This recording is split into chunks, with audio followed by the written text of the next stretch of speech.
Science میں properties of the metre, فلاں چیز کی یہ خاصیت ہے، فلاں چیز میں یہ صفت ہے، فلاں چیز کے اندر یہ تاثیر ہے، فلاں چیز میں یہ پڑھتے ہیں کہ نہیں پڑھتے؟ ساری کیمسٹری فزکس وغیرہ اسی پر چلتی ہے نا۔ تو ہمارے ذہن میں جدید جو سائنس ہے اس نے یہ بات بٹھا دی ہے کہ properties of the matter are permanent, وہ اس سے جدا نہیں ہو سکتی، جبکہ اصل توحید فی الصفات کا تقاضا کیا ہوگا؟ یہ پراپرٹیز، یہ تاثیرات، یہ صفات، یہ خواص اللہ نے عطا کیے ہیں، ذاتی نہیں ہیں،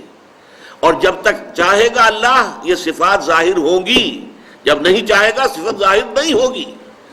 یہ ہے در حقیقت یہ توحید فی الصفات کا تقاضا کہ میٹیریلزم جو ہے ایک فلسفے کی حیثیت سے، ایک ایٹیٹیوڈ آف مائنڈ کی حیثیت سے میٹیریلزم سے انسان جو ہے نجات حاصل کرے۔ اب مثال کے طور پر اس کا کتنا بڑا جو ہے ہمارے بڑے بڑے جو ہے شخصیتیں اس کا شکار ہو گئی۔ سر سید احمد خان شکار ہوئے جنہوں نے کہ معجزات کا انکار کر دیا۔ کیسے ہو سکتا ہے؟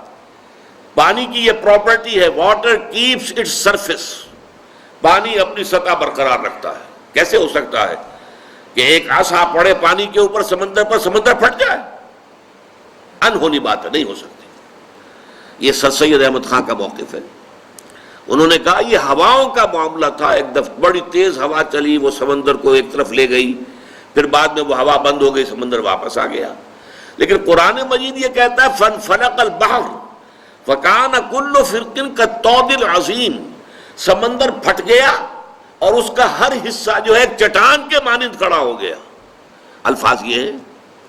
لیکن کیا ہے ذہن کے اوپر وہ نیوٹونین دور جو تھا، Newtonian physics, properties of the metre, laws of nature, laws of motion, یہ تو بالکل اٹل ہے، وہی سے زیادہ مضبوط ہے، ان میں کسی کمی بیشی کا امکان نہیں۔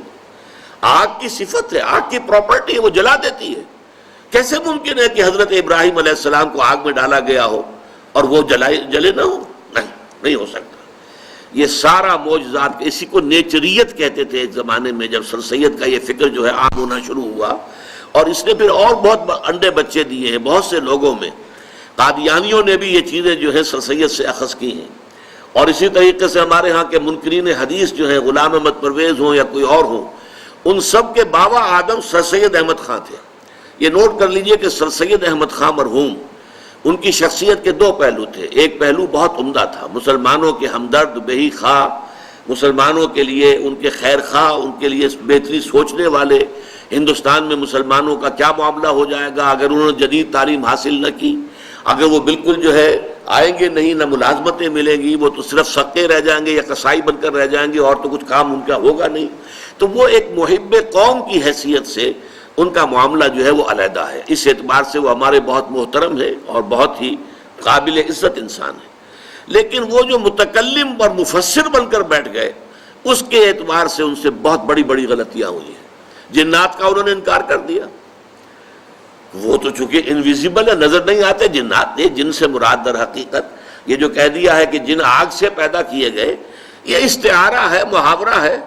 آپ کسی شخص کو کہتے ہیں کہ وہ غصے میں آگ بگولا ہو گیا،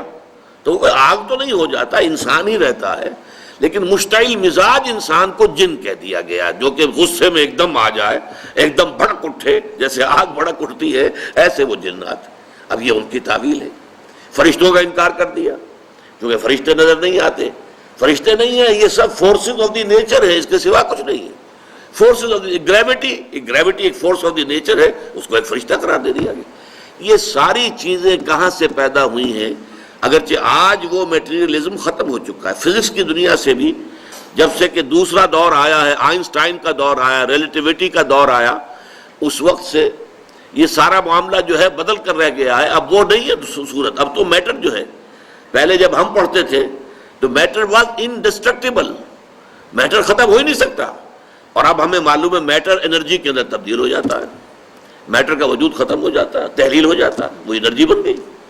پہلے یہ انرجی اور میٹر یہ علیحدہ کیٹیگریز تھیں سائنس کی، آج یہ ایک ہی ہے، انٹر کنورٹیبل ہے۔ تو اس اعتبار سے وہ جو نیوٹونین دور تھا فزکس کا،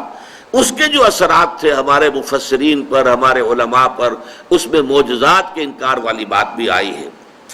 اسی مادے کی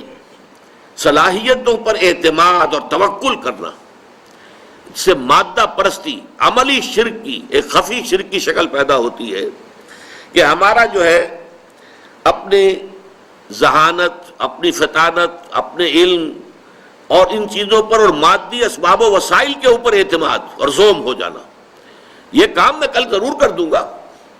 کیوں؟ مجھے معلوم ہے میرے پاس سارے وسائل اور ذرائع موجود ہیں، کل صبح مجھے ضرور جانا ہے، مجھے اسلام آباد جانا ہے، اور ظاہر بات ہے کہ میں نے ساری تیاری کر لی ہے، گاڑی کی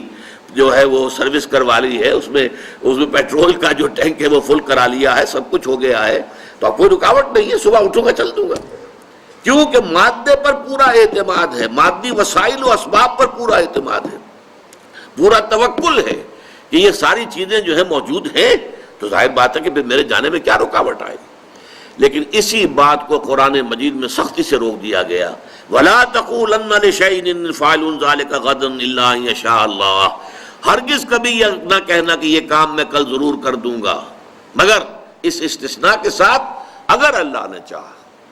چاہے سارے وسائل ہیں، سارے اسباب ہیں، سب کچھ موجود ہے، لیکن اس کام کے ہونے کا دار و مدار اللہ کے اذن پر ہے۔ اسی لیے لا قوت الا باللہ، اسی سورہ کہف کے اندر جہاں یہ آیت آئی ہے وَلَا تَقُولَنَّ لِشَيْءٍ إِنِّي فَاعِلٌ ذَلِكَ غَدًا إِلَّا أَن يَشَاءَ اللَّهُ، وہیں پر یہ بھی آیا ہے، دو اشخاص کا جو ہے وہاں پر مکالمہ آیا ہے 5ویں رکوع میں، ان میں سے ایک مال مست تھا، ایک خدا مست تھا، خدا مست درویش اور ایک مال مست سرمایہ دار، ان دونوں کا مکالمہ آیا، تفصیل میں جانے کا موقع نہیں ہے۔ اس میں یہ ہے کہ وہ شخص کے 2 باغ تھے بڑے عمدہ، اس نے سارا بندوبست کیا ہوا تھا، اریگیشن کا پورا نظام تھا، انہوں نے کہا یہ میرا باغ کیسے ختم ہو سکتا ہے، ما ظن ان تبید ھذہ ابدا، کیا تم مجھ سے کہہ رہے ہو کہ اللہ کا شکر ادا کرو، اللہ کا حق ادا کیا کرو، دیکھو یہ چیزیں اللہ نے تمہیں دی ہیں، ایسا نہ ہو کہ اللہ چھین لے، یہ ما ظن ان تبید ھذہ ابدا، یہ تو میں نہیں سمجھتا کہ یہ جو میرا باغ ہے کبھی اجڑ بھی سکتا ہے، کبھی برباد بھی ہو سکتا ہے، میں نے سارے اسباب اس کے لیے تیار کر رکھے۔ اس کے جواب میں پھر کہا تھا اس نے، قال له صاحبه وهو يحاوره اكفرت بالذي خلقك من تراب ثم من نطفة ثم سواك رجلا لكن هو الله ربي ولا اشرك بربي احدا ولولا اذ دخلت جنتك قلت ما شاء الله لا قوة الا بالله، کیوں نہ ایسا ہوا کہ تم اپنے باغ میں جب داخل ہوئے تمہیں باغ کا منظر بڑا اچھا لگا، بہت عمدہ لگا، باغ جو ہے پھلوں سے لدا ہوا ہے، درخت جو ہے پھلوں سے لدے ہوئے ہیں، باغ میں بہار ہے، تو تم کہتے ماشاء اللہ، یہ سب کچھ اللہ کی مشیت سے ہے، اللہ کی قدرت سے ہے، اللہ کے کرم سے ہے، اللہ کے فضل سے ہے، اللہ کی دین سے ہے، لا قوت باللہ الا باللہ، اللہ کے بغیر کوئی طاقت نہیں ہے، کسی شے میں کوئی تاثیر نہیں۔ چنانچہ یہی بات شیخ عبد القادر جیلانی رحمۃ اللہ علیہ، انہوں نے جو اپنے بچے کو وصیتیں کی، تو وصایا جو ہے شیخ عبد القادر جیلانی رحمۃ اللہ علیہ کی، ان میں ایک جملہ یہ بھی ہے کہ میرے بچے اس حقیقت کو ذہن نشین کر لے، لا فاعل فی الحقیقت ولا مؤثر الا اللہ، حقیقت میں کوئی مؤثر، کوئی فاعل اللہ کے سوا ہے ہی نہیں،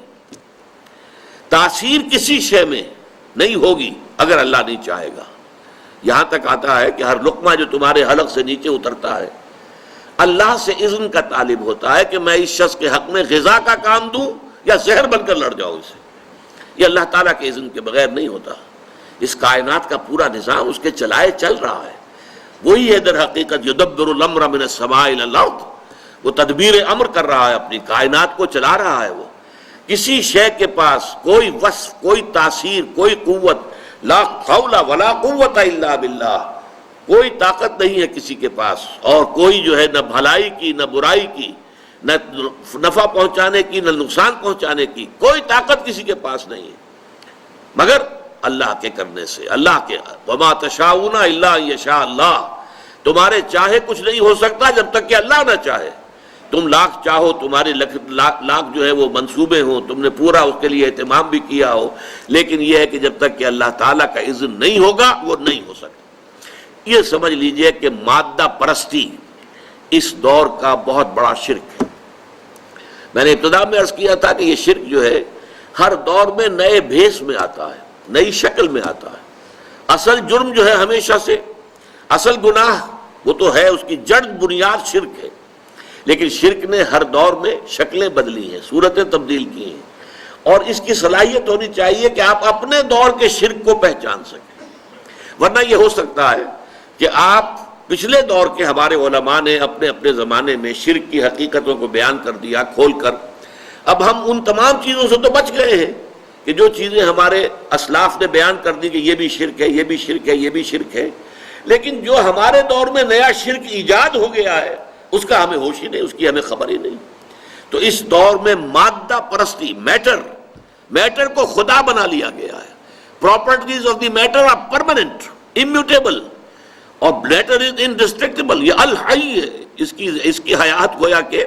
دائمی ہے، دوامی ہے، ہمیشہ ہمیشہ رہنے والی ہے۔ وہ ساری صفات جو ہے باری تعالیٰ کی، وہ ہم نے در حقیقت میٹر کو ودیعت کر دی۔